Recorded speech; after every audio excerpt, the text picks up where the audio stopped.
The Ramayana is often viewed strictly as a regional religious text, but read closely, it functions as a sprawling philosophical document, one that maps out human values across boundaries of race, religion, and geography. You can find proof of this far beyond the borders of India. It remains a driving subject in the theatrical stage plays of Russia and takes center stage in massive, intricately staged performances against the backdrop of Indonesian temples. This epic didn't cross oceans through military conquest. It traveled with messengers of peace. As Jawaharlal Nehru once noted, quoting a French historian, "The text is like a vast ocean. Anyone thirsty for the experiences of life can drink from it and find infinite sweetness." To ensure this philosophy reached everyday people, the text had to evolve. What began as Maharishi Valmiki's intricate Sanskrit poetry was later translated by Goswami Tulsidas into Avadi, the common tongue of the time. This accessibility was intentional. The epic's core purpose is to offer ordinary people a guide through life's inevitable hardships, using ultimate displays of duty, sacrifice, and love as a compass. But to demonstrate those virtues, the story requires a formidable opposition.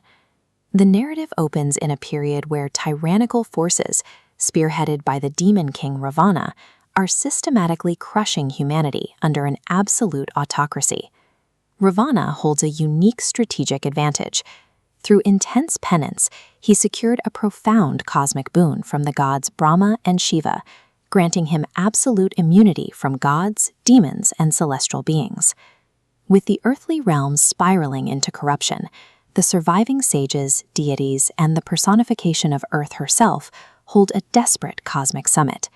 They approach Lord Vishnu, pleading for an intervention. Vishnu identifies the fatal flaw in Ravana's defense. Ravana's supreme arrogance led him to intentionally omit humans from his list of threats when asking for his boon. To him, mortal men were indistinguishable from insects. Because absolute power always creates a blind spot out of its own ego, the supreme cosmic force resolves to exploit that exact vulnerability. Vishnu decides to restore the balance by incarnating as an ordinary, humble human being. Back on the mortal plane, this cosmic plan begins to take shape in the prosperous capital city of Ayodhya. The city is ruled by King Dasharatha of the illustrious Ikshwaku dynasty. He commands immense wealth, vast armies, and undisputed earthly authority. Yet a deep internal void haunts the king. Despite a lifetime of conquests, he has no heir. The entire lineage of the great solar dynasty is on the verge of ending with him. Dasharatha's grief establishes a profound baseline for the story. Material wealth and royal authority, no matter how vast, are entirely powerless to secure a lasting legacy or fill the deepest human voids. Seeking a path forward, the king consults his royal advisor, Guru Vashishta. The guru advises a highly complex ritual known as the Putreshti Yagya, which can only be performed by a specialized ascetic, Shringi Rishi. But there is a strict philosophical condition attached to this ritual. A monarch cannot simply summon a sage and demand divine grace using the weight of his crown. Dasharatha must perform an ultimate act of humility. Stripping away his royal entourage, all his war elephants, and his grand ego, the king of Ayodhya approaches the ascetic barefoot, presenting himself as a beggar. The sacrifice is performed, and the sacred fire yields a physical result. A luminous bowl of divine nectar, or Kheer, manifests from the flames. This nectar is carefully divided and distributed among Dasharatha's Bree queens, Kausalya, Kaikeyi, and Sumitra. It is a clear demonstration of cosmic law within the epic. Divine intervention does not answer to the demands of earthly power. It only fills the hands of those who approach with absolute surrender. Months later, the timing aligns with exact astrological precision. On the 9th day of the Chaitra month, under a highly auspicious planetary arrangement, the wait comes to an end. Jubilation erupts across Ayodhya as Queen Kausalya gives birth to a son. The other queens soon follow, bringing 4 royal brothers into the world.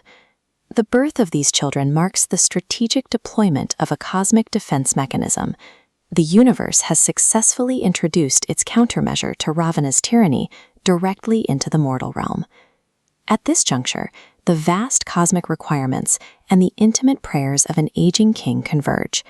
The same event that secures the lineage of Ayodhya begins the restoration of universal order.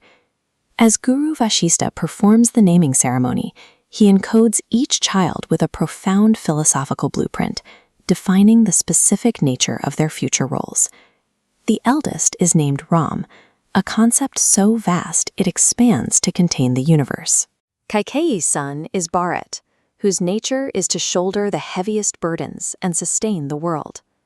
Sumitra's twins complete the structure. Lakshman embodies absolute focus, while Shatrughan destroys all enemies. Together, these four energies represent a complete, functional countermeasure against arrogance and tyranny. They are the personification of truth, duty, unyielding focus, and the destruction of ego. This is the core message engineered into the birth of Shri Ram. When oppressive forces attempt to crush humanity underfoot, divine truth will inevitably manifest to prove one enduring law: Satyamev Jayate.